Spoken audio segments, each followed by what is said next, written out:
overpriced and underwhelming, 2017 Nissan Sentra NISMO. Few small cars are as unimpressive as the Nissan Sentra. Though comfortable and roomy, its handling is subpar, the interior is bare, and the base model is extremely slow. The lowest output version has just 124 horsepower and comes with a fun-sapping CVT. The SR Turbo at least addresses the power issue with the inclusion of a turbocharged 1.6-liter engine with 188 horsepower and 177 pound-feet of torque. But it didn't keep this editor from picking the Sentra SR Turbo as his least favorite car of 2016. Still, a NISMO variant was on the way, and we still held on to a little hope that maybe, just maybe, Nissan's in-house performance division could make the little sedan enjoyable. And now that we finally got to drive one, we have an answer: it's still not good. In fact, with the CVT, it's actually rather bad. Yes, Nissan sent us its sportiest Sentra equipped with a CVT. We have no idea why, because this transmission shouldn't be anywhere near a performance car. It may be acceptable for a lower trimmed model, but it sucks at whatever life the 1.6-liter turbocharged 4-cylinder has. Matting the gas is met with the feeling that something is slipping, and that you're not getting power to the ground.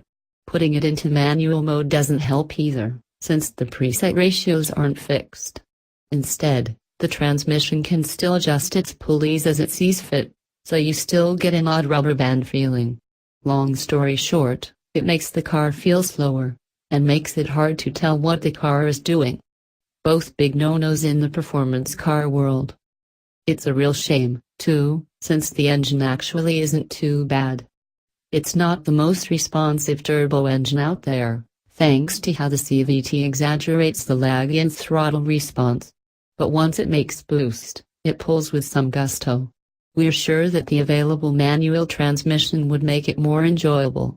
Unfortunately, even with a manual, the NISMO would still only be working with the same 188 horsepower as its lesser SR Turbo counterpart.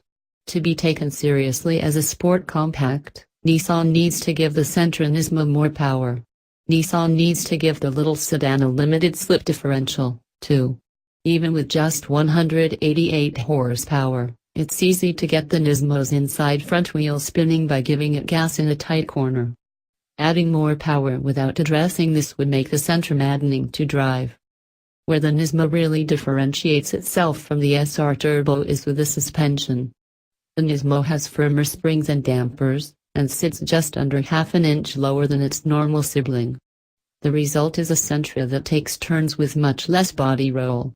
But, again thanks to the NISMO's unique suspension, it has a particularly firm, bordering on harsh, ride.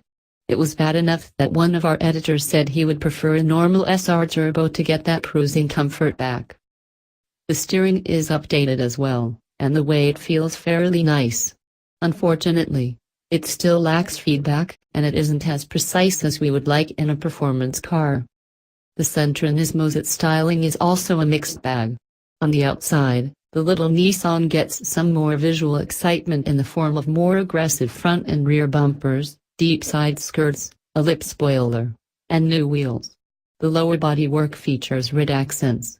Don't worry about clashing colors, though, since the NISMO is only available in white, silver, dark silver, and black.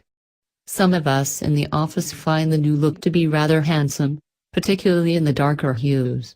However, others find the new side skirts and bumpers add unwanted visual mass to an already tall and slap-sided sedan. Inside, NISMO does what it can to liven up a drab cabin.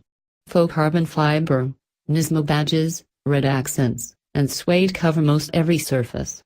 The suede is very soft and is found on various surfaces that drivers will touch frequently, such as the steering wheel and the nicely padded armrests. Exclusive NISMO seats replace the standard chairs, and they're improved in almost every way, from the additional bolstering, to the gray suede and cloth. But those improvements are overshadowed by an overstuffed headrest that can't be adjusted. This means that it's constantly pushing on the back of your head unless you lean the seat way back. This editor came back from a few drives with some tired neck muscles. Yeah.